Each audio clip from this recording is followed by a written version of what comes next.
बिस्मिल्लाहिर्रहमानिर्रहीम। अस्सलाम वालेकुम फ्रेंड्स। आज मेरे पास एक कॉटन का कपड़ा है और इस पर गोल्डन कलर का पारा लगा हुआ है। इसको मैंने अच्छे से श्रिंक कर लिया और प्रेस कर लिया और इसको ये जो है ना पीस मैंने बैक का उतारा हुआ है। इसकी डबल में चौड़ाई 11 इंच है, यानी खोल के 22 इंच और लंबाई 20 इंच है। तकरीबन 3.5 साल की बच्ची का ड्राफ्ट मैं बनाऊंगी। 5 इंच तीरा लिया मैंने, 6 इंच शोल्डर की लेंथ ली है और 6 इंच मैंने चेस्ट ली है। 3.5 इंच के फासले पर मैंने 5.5 इंच कमर ली है। ये यहाँ 1 इंच मैंने लगाया कटिंग लाइन के लिए और शोल्डर की गुलाई कर दी। इसके बाद ये 3 इंच तकरीबन मैं यहाँ नीचे की तरफ रखूँगी और 1 इंच अंदर वाली साइड पर रखूँगी और यहाँ पे से मैं इसको कमर के साथ मिला दूँगी। 1 इंच ये कटिंग लाइन मैंने ड्रा किया और फ्रंट का ये जो मैं ड्रा कर रही हूँ ये फ्रंट वाले पार्ट पर करेंगे, ये बैक का, इस पर नहीं कटिंग करेंगे। ये 2.25 इंच मैंने गले के लिए रखा है यहाँ पे और यहाँ से 1/2 इंच शोल्डर को डाउन किए। अब यहाँ पे एक चेस्ट पे कमर पे कट लगा लेंगे और एक गले वाली जगह पर कट लगा लेंगे। ये देखें, ये इस तरीके से कुछ, ठीक है। अब मैं इसको दोबारा से डबल करके रखूँगी और फ्रंट के पार्ट के लिए मैंने ये सिंगल कपड़ा बिछाया हुआ है, ठीक है। ये देखें सिंगल है, सिंगल वाले पार्ट पर मैं इसको रखूँगी और यहाँ से ये चेक कर लेना है जितनी इसकी मैंने चौड़ाई रखी थी, ये यहाँ से जितनी हो यहाँ से भी इतनी ही होनी चाहिए। 11 इंच रखते हुए यहाँ पे हम इसको सेम ड्रॉ कर लेंगे और यहाँ से मैंने बिल्कुल सीधी लाइन एक स्केल के साथ खींच ली है। इसके बाद ये देखें 2.25 इंच हमने गले की चौड़ाई रखी थी ना, तो 2.25 इंच ही मैंने बाहर की तरफ रखी है इस लाइन के और 2.25 इंच ही मैंने अंदर की तरफ निशान लगाया है। अब 3.5 इंच लंबाई का यहाँ पे मैंने एक निशान लगाया है। अब ये जो अंदर वाला मैंने निशान लगाया था ना गले का और बाहर वाली साइड पर, ये चकोर हम इसको ड्रा करते हैं, यानी गले को मैंने खोल के इसका खाका बना लिया। अब यहाँ हम एक साइड पे बंद साइड पे रखते हुए ये देखें यहाँ से इस तरीके से जितना वो दूसरी गले की चौड़ाई थी ना बाहर वाली साइड पर, उसके साथ यूं वी की शेप में इसको मिला देना है, ठीक है। और ये देखें यहाँ पे ये 2.25 इंच ये बाहर गले की। अब हम 1/2 इंच जितना मज़ीद बढ़ा कर रखेंगे, ये फोल्डिंग अलाउंस, ठीक है। अब लाइन के बाहर वाला हम पूरी पैमाइश कर लेते हैं और यहाँ पे भी एक निशान लगा लेते हैं जितना लाइन के बाहर टोटल हो गया ना सेविंग के साथ। तो यहाँ पे एक सीधी लाइन ड्रॉ कर लेंगे और गुलाई को भी हम सीधा कर लेंगे नीचे वाली साइड से। अब हम इसको कटिंग कर लेंगे। सिंपल अंगरखा बनाने के लिए आप इसको डबल रख के कटिंग कर सकते हैं, यानी दोनों साइडों की, लेकिन मैंने इसको सिंगल कटिंग की है। अब अगर अंगरखे की साइड अपने लेफ़्ट साइड पे रखनी है तो इसको उल्टा रखेंगी और राइट साइड पे रखना है तो फिर आप इस पार्ट को सीधा रखेंगी, ठीक है। और यहाँ पे गले की चौड़ाई 2.25 इंच है ना, तो 2.25 इंच ही दूसरी तरफ, जिस तरह के मैंने पहले आपको बताया कि पूरी टोटल जो है ना गले की चौड़ाई हम यहाँ रख लेते हैं और यहाँ पे इसको हम बिल्कुल सीधा कर लेंगे लाइन को जहाँ तक हमने कटिंग की है। लेकिन वो देखिए जो पार्ट था ना सेविंग मार्जिन वाला, वो मैंने छोड़ के गले की चौड़ाई जहाँ तक आ रही है वो उसी तरीके से मैंने ये खाका ड्रा किया है। और ये देखें इस तरफ की थी ना इस गले की, तो अब हम उस तरफ इस गले की कर लेते हैं और यहाँ से जितना हमने रखना हो, ठीक है, जितना अंग रखेगा यहाँ से 1 इंच तो स्विंग में आ जाएगा ना। इसके बाद ये एक अंदाजे के लिए कि जहाँ तक आपने अंग रखना हो, साइड इसकी शेप रखनी हो, मैंने इसकी यहाँ तक रखनी है, तो ये मैं यहाँ पे निशान लगा लेती हूँ और इसको हम नीचे सीधा कर लेंगे, ठीक है। अब मैं इसकी पैमाइश कर लेती हूँ। ये देखें ये तकरीबन 11.5 इंच है, ठीक है। तो कलियों के लिए मैं 12 इंच रख लेती हूँ, 1/2 इंच बढ़ा लेती हूँ, वो आ जाएगा, कोई मसला नहीं है सेविंग में। अब इसको मैं यहाँ पे बैक पे आपको ये देखें इस तरीके से करके बताती हूँ कि यहाँ पे ये देखें बैक पर मैंने इसको ड्रा कर दिया अब, ठीक है।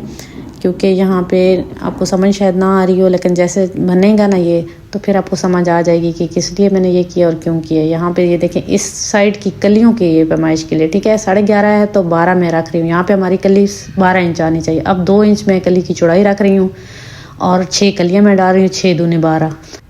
अब यहाँ पे 2 इंच कली की चौड़ाई तैयार आएगी तो 1 इंच मैं इसमें सेविंग मार्जिन रखूँगी, दोनों साइडों से 1/2 इंच सिलाई में आएगा, तो 3 इंच यानी कि ऊपर से मैं कली की चौड़ाई रख रही हूँ। और नीचे से कली की चौड़ाई के लिए यहाँ पे मैं पैमाइश कर लेती हूँ। ये देखें तकरीबन 16.5 इंच है, लेकिन इसका मैं कुछ पॉइंट में आएगा अगर हम इसको 6 पर डिवाइड करेंगे, तो इसके लिए मैं इसको 18 इंच पूरा रख लेती हूँ, ठीक है। इसमें कली का कुछ नहीं है, ये कवर हो जाएगी, मैं आपको बताऊँगी, साइज़ चेक करवाऊँगी। 18 इंच का ठीक ठाक है कि उसको 6 पर आप करेंगी, 6 3 18, 6 कलियाँ हैं ना, तो 6 3 18। अगर आप 17 का हिसाब लगाएंगी तो उसमें फिर जो है वो थोड़ी सी कली के साइज़ जो कुछ पॉइंट कम हो जाएगी। अब पूरी 3 इंच है तो इसमें मैं सेविंग अलाउंस 1 इंच डाल रही हूँ, तो 4 इंच में रख रही हूँ नीचे से कली की चौड़ाई। ऊपर से 3 इंच है और नीचे से 4 इंच, तो ये टोटल मिला के 7 इंच है, ठीक है। अब 7 इंच मैंने कपड़े की चौड़ाई ली है और ये देखें ये 3 कलियाँ मैंने ली हैं। एक कली से 2 कलियाँ बनेंगी जब हम कटिंग करेंगे ना, तो ये ऊपर जो आपको 7 इंच नज़र आ रहा है इससे 2 कलियाँ बनेंगी। ये देखिए 7 इंच इसकी चौड़ाई मैंने रखी है और सबको देखे मैंने उल्टा रखा हुआ, उल्टी साइड ऊपर की तरफ। ये भी आपने ध्यान रखना है वरना फिर आपकी कलियाँ ख़राब हो जाएंगी। अब 3 इंच देखे मैंने एक साइड पे रखा है और 3 इंच इसकी मुखालिफ सिमत में रखेंगे और इनको आपस में मिला देंगे। अब 3 इंच निकल गया तो 4 इंच इस साइड पे बच गया और 4 इंच ये नीचे वाली कली आ जाएगी। ठीक है, दोनों को हम 3 इंच वाले जो निशान हैं इनको तिरछे को हम आपस में मिला लेंगे और कटिंग कर लेंगे। अब ये 3 एक कलियाँ हो गई, 3 दूसरी, 6 टोटल ये कलियाँ हो गई हैं। नीचे से 4 इंच और ऊपर से 3 इंच। अब यहाँ से हम एक दफ़ा फिर गले के हाफ में से रखेंगे क्योंकि तेरी कटिंग हो चुकी है ना हाफ इंच, तो हमने गले के दरमियान में रखना और इस शेप को हमने पैमाइश करना है कि इसकी लंबाई कहाँ तक है। 6.5 इंच थी इसकी, तो यहाँ पे हम 6.5 इंच का एक निशान लगाएंगे 3 इंच वाली साइड से। ठीक है, ऊपर से कली पे 6.5 इंच का एक निशान लगाया और कली की चौड़ाई जो है ना वो हमें 2 इंच यहाँ पे चाहिए थी जो कि अभी बढ़ चुकी है, तो हम यहाँ पे 2 इंच का निशान लगाएंगे और इसको बिल्कुल सीधा कर लेंगे इस तरीके से। और नीचे पूरा शेप को नहीं कटिंग करना, ठीक है, हल्का सा बस तिरछा करके इसको हमने कटिंग कर लेना है। ऊपर से बेशक खैर कली कम हो जाए लेकिन नीचे से अपने कली को कम नहीं करना। चेस्ट वाली जगह पे हमने कली को 2 इंच पूरा करना था क्योंकि 6 दूनी 12 फिर बहुत चौड़ी वो हो जाएगी ना चौड़ाई, इसलिए मैंने इसको 6.5 इंच तक शेप दे दी है बिल्कुल सीधी। अब हम इसकी अरेब और सीधी साइड को आपस में जोड़ेंगे। फिर ये अरेब बच गई है तो इसके साथ हम सीधी को जोड़ेंगे। इसी तरीके से फिर अरेब के साथ हम सीधी साइड को जोड़ेंगे, फिर ये अरेब के साथ सीधी। इसी तरीके से हम सारी कलियों को आपस में जोड़ लेंगे। और कोई लैस वगैरह लगाना चाहें तो उसको हम सीधी साइड पर लगाएंगे, कली की सीधी साइड पर लगाएंगे। जो कली की सीधी साइड होगी ना इस तरीके से हम लगा लेंगे और फिर हम इसको पलट के तो जो रेप की साइड के साथ जोड़ेंगे ना तो इस तरीके से हम इसको रख के और रेप साइड के ऊपर 1/2 इंच तक। अब सीविंग मार्जिन 1/2 इंच है तो आपने 1/2 इंच ही रखना है और इससे कम रखेंगे तो कली की चौड़ाई ज़्यादा हो जाएगी। ये कली को पीछे से खींच के रखेंगे और लैस लगाएंगी हल्का सा, यानी कि हाथ बहुत ज़्यादा खींचना नहीं, हल्का सा हाथ रखना है क्योंकि ये लैस है ना तो फिर जोड़ ना पड़े। इसी तरीके से देखें 1/2 इंच तक साथ साथ चेक करते जाना है नीचे से और कली को इसके ऊपर रख के जोड़ लेंगे। ये देखें 1/2 इंच तक ये मार्जिन मैंने रखा है ताकि ये लैस भी नज़र नहीं आएगी, चुभेगी भी नहीं बच्ची को और साइज़ भी हमारा ठीक आएगा। ये देखें कलियाँ मैंने जोड़ ली हैं और कलियाँ जोड़ते हुए नीचे से फ़र्क नहीं आना चाहिए। देखें कितनी खूबसूरत कलियाँ जुड़ चुकी हैं और बहुत ही प्यारी लग रही हैं। इस पर गोल्डन कलर का पारा था तो गोल्डन कलर की मैंने लैस लगाई है तो बहुत खूबसूरत लग रही है। अब यहाँ पे 6.5 इंच का एक मैंने निशान लगाया है, ये देखें। और चेस्ट पे ना कली की चौड़ाई तकरीबन 13 इंच हो गई है यहाँ से नीचे से, क्योंकि ये देखें 2-2 इंच ये सारा है लेकिन 2 साइड की जो कलियाँ हैं इनका सीविंग मार्जिन रहता है इसलिए 13 इंच है। ये सिलाई में कवर हो जाएगा, वो फिर मैं आपको बताती हूँ किस तरीके से जब हम मोड़ेंगे ना इनको और साइड की सिलाई लगाएंगे तो ये साइज़ पूरा हो जाएगा। अब हमने इस पार्ट को इसके ऊपर रखना है और इसको इस तरीके से रखना है। ये देखें कि यहाँ से तीरे वाली साइड से आपने देखना है, ठीक है, इस चेस्ट पे नहीं देखना कली को और यहाँ नीचे से देखना है, इस तरीके से रखना है। इस तरीके रखेंगे चेस्ट किसी वाली जगह से तो वो देखें वहाँ से बढ़ जाएगा ना और इस साइड से कम हो जाएगी। तो हमने जहाँ से नीचे से घेर की चौड़ाई पूरी आ रही है और ऊपर से जो 1/2 इंच शोल्डर को डाउन किया ना उस चीज़ को आपने मद्देनज़र रखते हुए इसको ऊपर रखना है। और दूसरी बात के रुख का भी ख्याल रखना है, ये नहीं कि दोनों ये साइडें एक ही रुख की कटिंग हो जाए। अब देखें दोनों का जो है ना वो प्रिंट वाली साइड एक ही साइड पे मैंने रखी हुई है। अगर आप इसको उल्टा रखेंगे ऊपर तो फिर आपकी ये साइड का गलत भी कटिंग हो सकती है। अब कटिंग का जो तरीका मैंने आपको बताया आप हर साइज़ के लिए इस तरीके से बना सकते हैं। आपने वीडियो को स्किप नहीं करना, बिल्कुल भी पूरा वॉच करेंगी तो किसी भी एज की बनाते हुए आपको मुश्किल पेश नहीं आएगी, क्योंकि हर एज के लिए तो देखें मैं नहीं बता सकती ना कि हर एज के लिए मैं बताऊं। कोई 7 ईयर कोई 5 ईयर का पूछ रहा हो, फिर इस तरीके से मेरे लिए बहुत मुश्किल हो जाता है। मैंने कोशिश किया कि आपको पूरे तरीके से समझाने की, फिर भी कोई चीज़ अगर आपको समझ ना आए तो आप मुझसे पूछ सकती हैं। अब इस पर वो शेप में जहाँ तक मैंने ड्रॉ की थी ना वो मैंने निशान लगा लिए 6.5 इंच तक और इसको मैं बैक के ऊपर रखूँगी इस तरीके से। यहाँ से देखें थोड़ा सा नीचे से बढ़ रहा है ना ये घेर, लेकिन ये कोई मसला नहीं है। आपने ऊपर से इसको बराबर करके रखना है और साइडों से आपने इसको बिल्कुल बराबर करके रखना है, ठीक है। और यहाँ से ये देखिए जहाँ तक मैंने रखा था ना शेप आपको बताई थी, ये वाली शेप हम ड्रा करेंगे।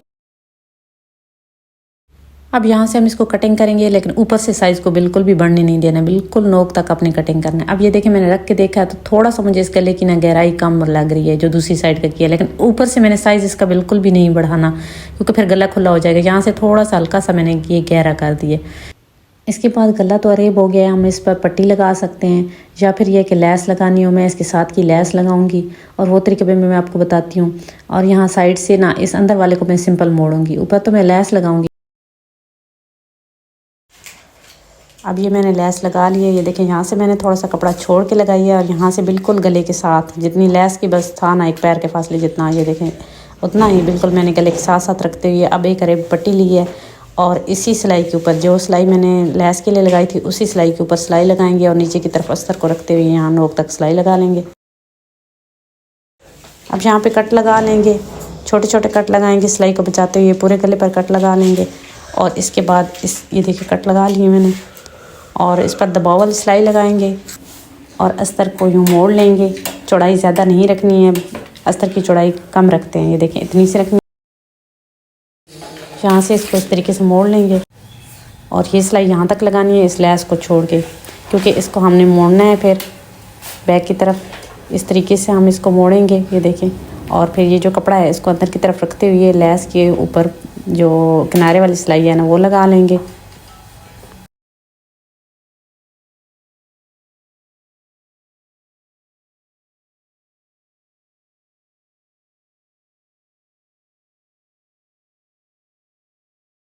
इसके बाद इसका तीरा जोड़ लेंगे।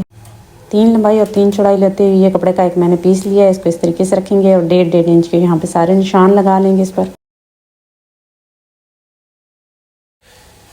कटिंग के बाद इस पर लेस लगाएंगे, लेस का रुख अंदर की तरफ रखते हुए और ये देखें यहाँ से थोड़ा सा ना ऊपर नीचे रखेंगे जहाँ पे एंड होगा। और कटिंग कर लेने के बाद इसके ऊपर वाली सिलाई लगा लेंगे और फिर जहाँ पे जोड़ था इस तरीके से इसको यहाँ से पकड़ के डबल करेंगे और यहाँ से कटिंग कर लेंगे। अब ये मैंने चरमा डोरी ली है, इसको मैं इस तरीके से इसके अंदर रखूँगी और इसके ऊपर ये सिलाई पक्की करते हुए स्टार्ट और एंड में लगा लूँगी। ये देखें आप जितना मर्जी है लगाना चाहें, 2 लगाना चाहें, 3 लगाना चाहें। इसके बाद ये अंदर वाला जो लेस है वो ट्रिम कर लिया मैंने लाइटर की मदद से। अब हम इसके गले की कटिंग करेंगे। यहाँ से अस्तर के लिए जितना आएगा ना सिविंग के लिए वहाँ से छोड़ते हुए गले की कटिंग कर लेंगे। तकरीबन मैंने 1.5 इंच गले की कटिंग की है। इसके बाद इसको यहाँ से इस तरीके से सेट करके आप पहले भी कटिंग कर सकते हैं और एंड में भी आप पूरा स्टिच कर लेने के बाद भी इसकी जो ये नीचे से नोक बढ़ रही है ना इसको आप कटिंग कर लेते हैं। यहाँ से मैंने हल्की से आपको करके बताया। एंड में भी फिर मैं जब ये सारा स्टिच हो जाएगा उसके बाद मैं इसकी घेर मोड़ने से पहले मैं इसको चेक कर लूँगी इस तरीके से आयरन करके और पिन अप कर लेंगे। इसके बाद यहाँ पे ये लटकन लगाएंगे। इसके बाद यहाँ से इतना छोड़ेंगे कि ऊपर यहाँ टिच लगाएंगे ताकि बच्ची को सर गुजारने में मुश्किल पेश ना आए और बाकी की मैं सिलाई लगा लूँगी और एंड में ये वाली मैंने बताया कि एक्स्ट्रा कटिंग कर लूँगी। ये देखिए इस तरीके से मैंने इसकी अस्तर भी लगा ली है और ऊपर मैंने सिलाई लगाई है, वो भी मैं बताती हूँ आपको, दिखाती हूँ जूम करके कि कितना सा मैंने इसको जोड़ के रखा है। और बाकी ये ओपन छोड़ा है, यहाँ पर मैं टिच बटन लगाऊँगी। फ्रेंड्स अगर आप ये मेरी वीडियो पहली दफ़ा देख रही हैं तो आपने मेरे चैनल को सब्सक्राइब करना है और साथ ही बेल के बने आइकन को प्रेस करके ऑल पर सेट कर लेना है ताकि आपको ऐसी मज़ीद खूबसूरत डिज़ाइनिंग देखने को मिले। घेर को अब मैं सिंगल बारीक मोड़ूंगी, उसके बाद मैं इस पर लेस लगाऊंगी दूसरी दफ़ा में। ये देखें यहाँ पे मैंने 1 मिरर लगाया है लटकन की जगह, आप यहाँ 3 मिरर भी लगा सकती हैं, यहाँ भी लगा सकती हैं, आपकी जितनी मर्जी हो। उसके बाद ये देखें लटकन कितने खूबसूरत लग रहे हैं, बहुत ही प्यारा ये ड्रेस तैयार हुआ है। डिज़ाइनिंग पसंद आई हो तो वीडियो को लाइक करना बिल्कुल नहीं भूलना है। ऐसी मजीद अच्छी और खूबसूरत वीडियोज़ देखने के लिए मेरे चैनल का विजिट जरूर करना है। आप इसको ट्यूलिप शलवार के साथ भी बना सकती हैं, मैंने इसके साथ कलियों प्लाजो बनाया। मिलता है नेक्स्ट वीडियो में, तब तक के लिए अल्लाह हाफिज़।